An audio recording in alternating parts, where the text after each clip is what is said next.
Assalamualaikum warahmatullahi wabarakatuh. Sebelum memulai pelajaran pada pagi hari ini, silakan dicek dulu kebersihannya, ditata rapi kursi dan mejanya. Ketua kelasnya silahkan maju ke depan untuk memimpin doa.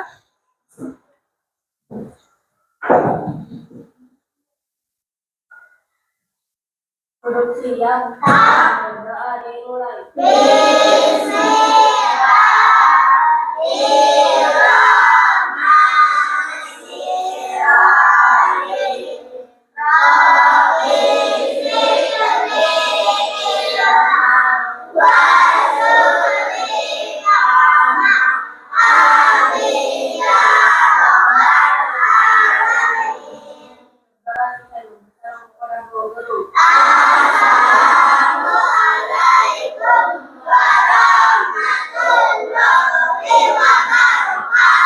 Waalaikumsalam warahmatullahi wabarakatuh.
Terima kasih, Dava, silahkan duduk. Oke, siapa hari ini yang tidak masuk? Ya, Raska dengan Diza. Semoga Raska dengan Diza bisa ikut kembali besok seperti biasanya. Dan kita doakan semoga Raska dan Diza cepat sembuh. Amin. Oke, anak-anak, sebelum kita mulai pelajaran pada pagi hari ini, kita tepuk pola dulu ya. Oke. Tepuk 1, tepuk 2. Terima kasih anak-anakku.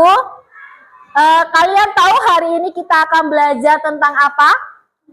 Belajar tentang berpikir komputasional. Tadi kita sudah melakukan yang namanya tepuk pola. Nah, itu juga berhubungan dengan berpikir komputasional. Apa itu berpikir komputasional? Ada yang bisa jawab? Iya, berpikir dengan komputer. Ada yang lain? Ada yang lain? Berpikir dengan komputasional. Oke. Tidak ada lagi yang mau jawab? Ya. Berpikir komputasional adalah berpikir secara komputasional. Artinya kita bisa memecahkan suatu masalah secara runtun, efisien, dan secara kritis. Oke. Tujuan pembelajaran hari ini adalah bagaimana kalian mampu menerapkan cara berpikir komputasional. Dan yang kedua, kalian bisa memberikan contoh penerapan berpikir komputasional dalam kehidupan sehari-hari. Apa yang kamu rasakan ketika kamu ketika kamu minta tolong terus langsung diberi jawaban? Apa perasaannya? Senang, terus merasa terbantu. Ada lagi jawaban yang lain? Kira-kira efektif tidak? Baik tidak yang seperti itu? Tidak. Kenapa? Kenapa? Iya, kita merasa ketergantungan ya.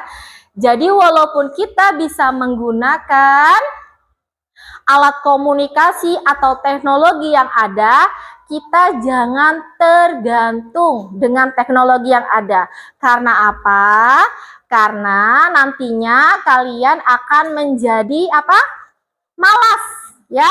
Malas untuk berpikir, malas untuk belajar. Jadi kalau kalian menggunakan teknologi itu sesekali saja ketika benar-benar kalian membutuhkan.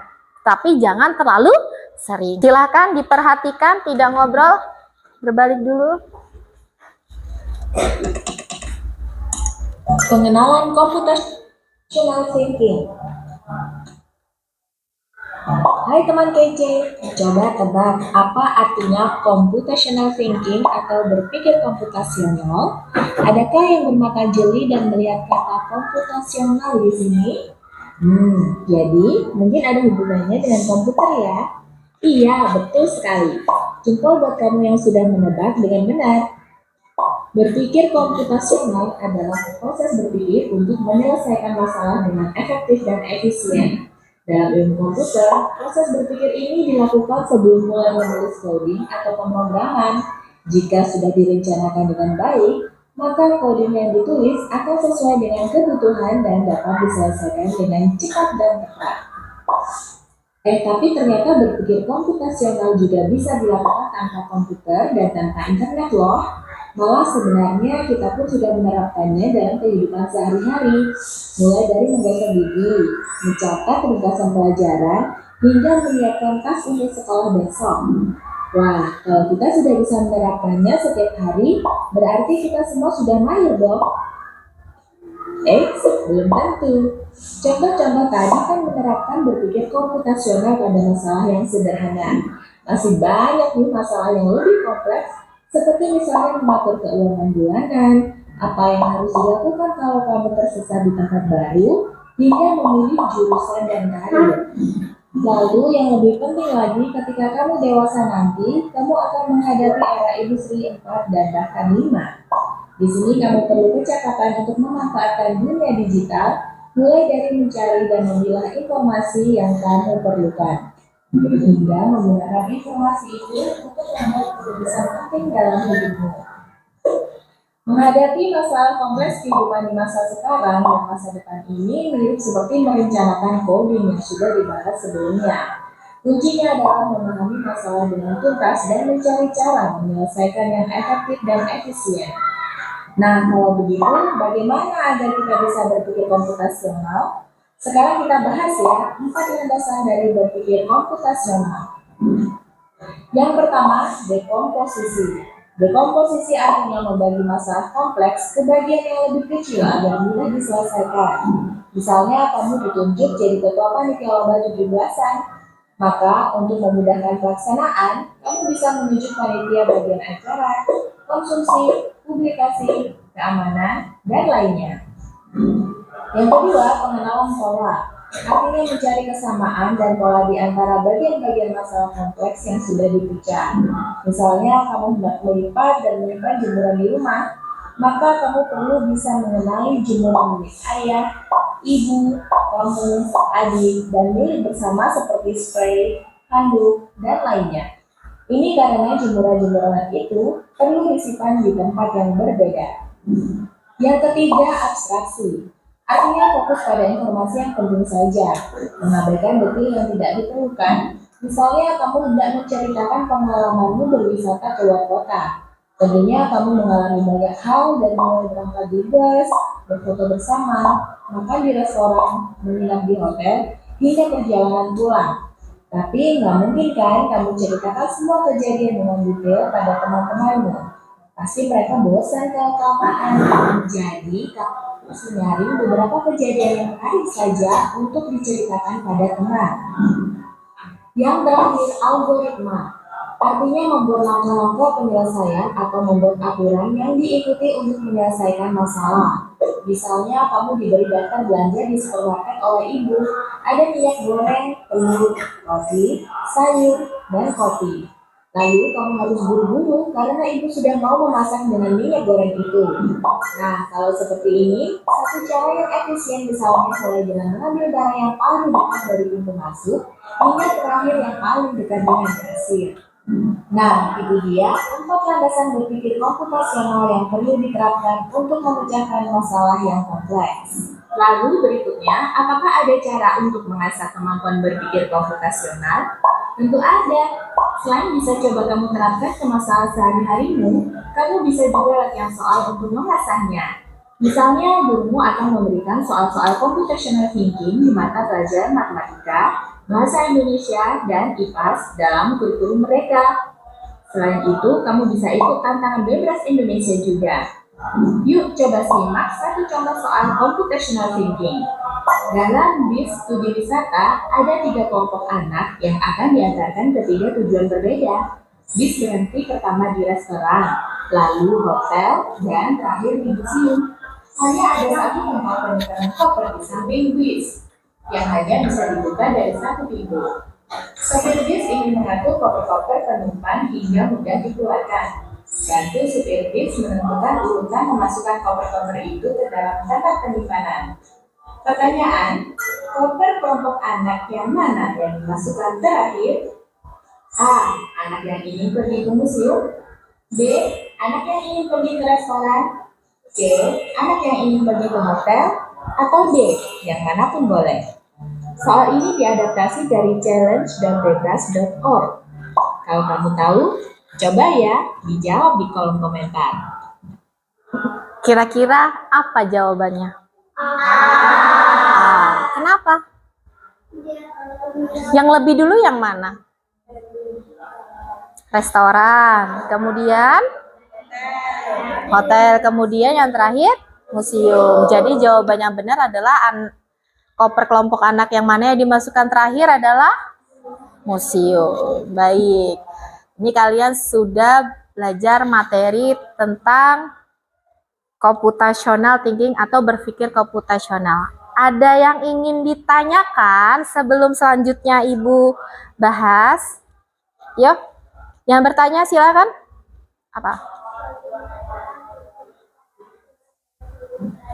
Oke, bagaimana cara berpikir komputasional dalam kehidupan sehari-hari? Yang kedua, ayo.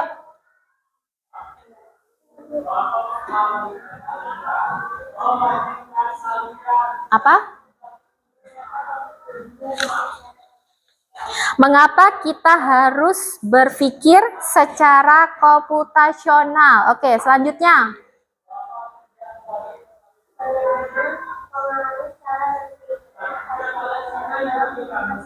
Oke, bagaimana cara berpikir kita dalam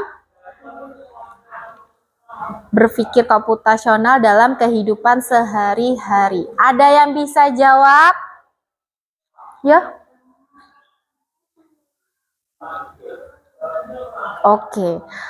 Dalam pengaruhnya ya, dalam pengaruh berpikir secara komputasional itu, kita bisa meningkatkan pemikiran kita secara logis. Untuk pertanyaan yang kedua, bagaimana cara kita melakukan berpikir secara komputasional? Ada yang bisa jawab?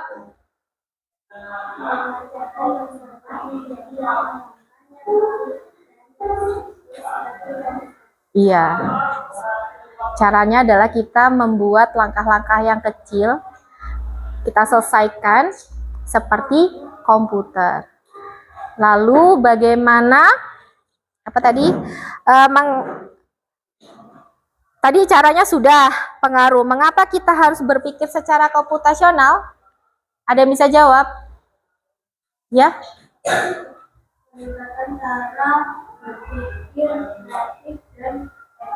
Iya. Caranya adalah kita harus bisa berpikir secara kreatif dan kritis ya, kritis dan kreatif. Oke. Sudah paham? Paham. Oke, sus, agar kalian bisa lebih memahami lagi bagaimana cara kalian berpikir komputasional seperti teman kalian, tanyakan. Oke. Dalam berpikir secara komputasional, kita menggunakan 4 metode. Yang pertama adalah dekomposisi, yang kedua pengenalan pola, yang ketiga abstraksi, dan yang keempat desain algoritma atau algoritma itu sendiri. Ya. Dari dekomposisi, dilihat dari pengertiannya bahwa memecah masalah yang dasar atau kompleks menjadi masalah yang lebih kecil dapat bisa kita kerjakan. Yang kedua, pengenalan pola. Bagaimana kalian harus bisa menganalisa pola-pola itu secara berulang. Yang ketiga adalah abstraksi. Berfokus pada hal-hal yang penting saja, membiarkan hal-hal yang tidak penting. Yang keempat adalah desain algoritma, membuat langkah-langkah untuk menyelesaikan masalah-masalah yang sudah dipecah kecil-kecil berdasarkan dari pola-pola yang ditemukan. Ya, contoh studi kasus yang kita akan bahas adalah mencuci pakaian. Oke, dekomposisinya. Coba dilihat. Ibu sedang apa di sini? Iya, ibu sedang mencuci. Sebelum ibu melakukan mencuci, apa yang ibu lakukan? Memilah pakaian. Pakaian siapa yang dipilah?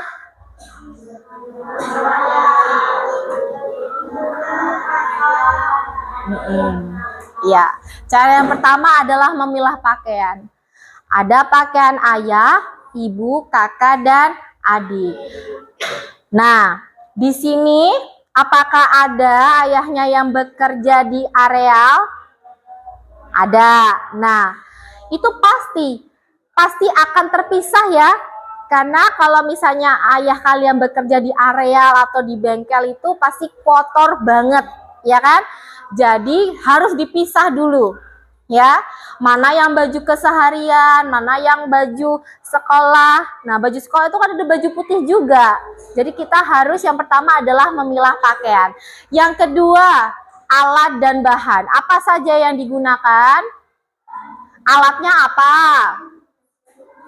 Mesin cuci. Bahannya? Air. Kemudian deterjen. Dan yang ketiga, prosedur mencuci. Prosedur mencuci ini kita langkah-langkahnya. Yang pertama apa yang dilakukan? Ya, mengisi air di dalam mesin cuci. Ya, kemudian setelah agak penuh baru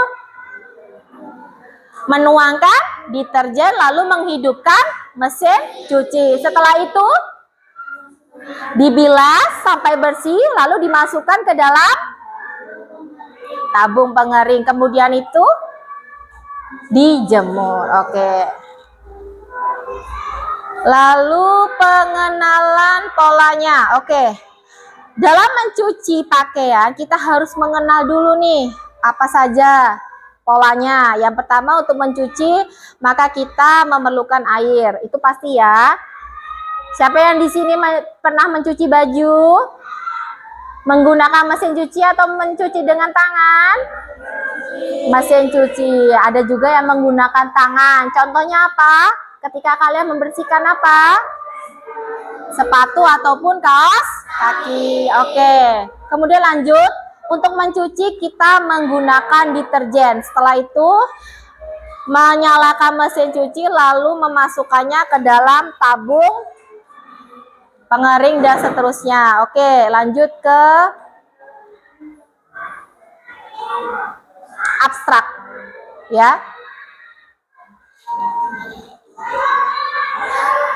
Kalau abstrak sendiri nih, apa sih yang tidak perlu kita lakukan dalam mencuci baju? Iya, bagaimana cara membuat hanger? Perlu tidak? Tidak perlu. Kalian cukup fokus bagaimana cara kalian mencuci baju. Jadi kalau kalian bertanya, apa sih? Kayak mana sih cara buat hanger? Itu nggak perlu ya. Itu hal yang tidak penting. Oke, selanjutnya adalah desain algoritma. Jadi mengurutkan langkah-langkahnya secara runtut, ya. Dari kalian mulai dari memilah pakaian, menyiapkan alat dan bahan, lalu mencuci, memeras, dan yang terakhir adalah menjemur. Sudah paham? Sudah. Oke. Kalian sudah ibu bagi kelompok ya? Untuk itu, kalian mengerjakan soal yang sudah ibu sediakan. Di sini ada 5 studi kasus. Kalian cukup melakukan dekomposisi saja. Menyebutkan di sini ada alat, bahan, bumbu, dan langkah-langkah. Di sini ada macam-macam cara memasak ya. Untuk studi kasus yang pertama ada cara membuat nasi goreng, yang kedua cireng, yang ketiga jus alpukat, yang keempat mie goreng, dan yang kelima telur goreng. Itu silahkan kalian diskusikan dengan kelompok kalian.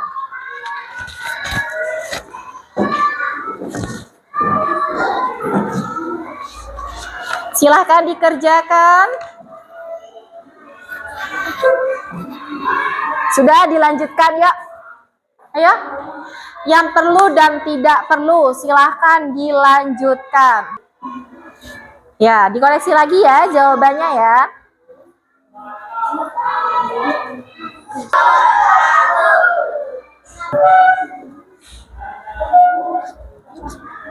Ya. Assalamualaikum warahmatullahi wabarakatuh. Waalaikumsalam warahmatullahi wabarakatuh. Kami dari kelompok 5 akan mempresentasikan diskusi kami, yaitu membuat telur goreng. Perkenalkan, saya Handa. Perkenalkan, saya Jessica.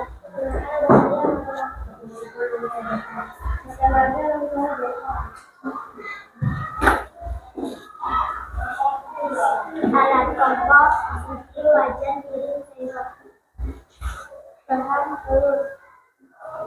Telur goreng.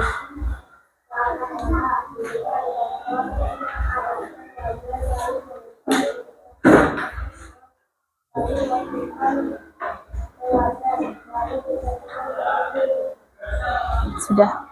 Sekian hasil diskusi kami. Kami akhiri. Wassalamualaikum warahmatullahi wabarakatuh. Waalaikumsalam warahmatullahi wabarakatuh. Terus silakan duduk. Baik, teman-teman kalian sudah mempresentasikan hasil diskusi kelompok kalian. Ya, ada yang membuat nasi goreng, cireng, jus alpukat, mie goreng, dan telur goreng. Kira-kira di rumah kalian suka memasak tidak? Suka. Apa yang kalian masak ketika di rumah? Cireng. Buat sendiri, Mbak? Iya, buat sendiri. Luar biasa. Beri tepuk tangan buat Ari. Oke. Kita ice breaking dulu ya.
Beranak mulia.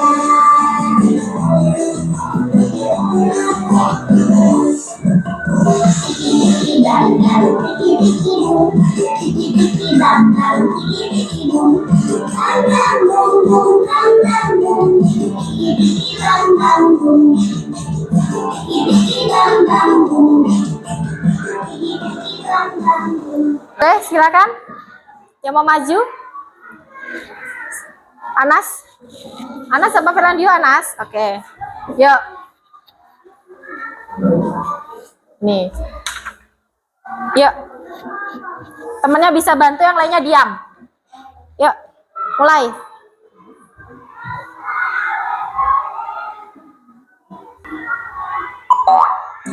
Iya, mati.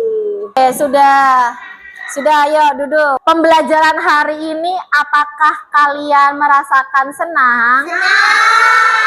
Senang. Mau lagi belajar seperti ini? Mau. Kesimpulan pembelajaran pada pagi hari ini tentang apa? Berpikir komputasional. Apa itu berpikir komputasional?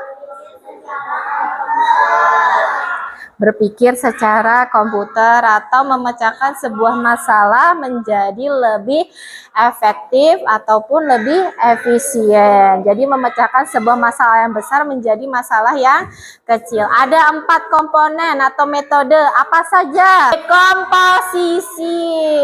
Yang kedua, pengenalan pola. Yang ketiga, abstraksi. Yang keempat, yang terakhir, algoritma. Itu saja ya komponen yang ada di berpikir komputasional. Ya, tugas besok kita akan mengaplikasikan contoh permainan Froggy tadi ya. Nanti kita akan menggunakan Chromebook untuk minggu depan. Oke, ketua kelasnya menyiapkan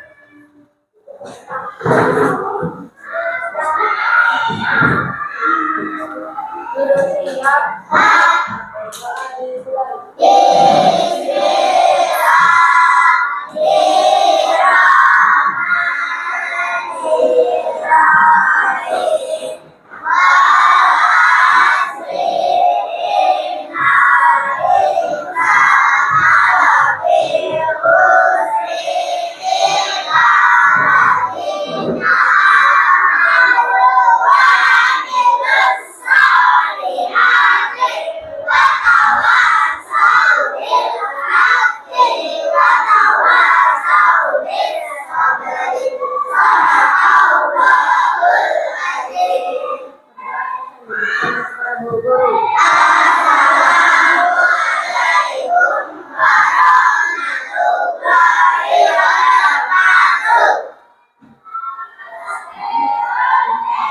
Waalaikumsalam warahmatullahi wabarakatuh.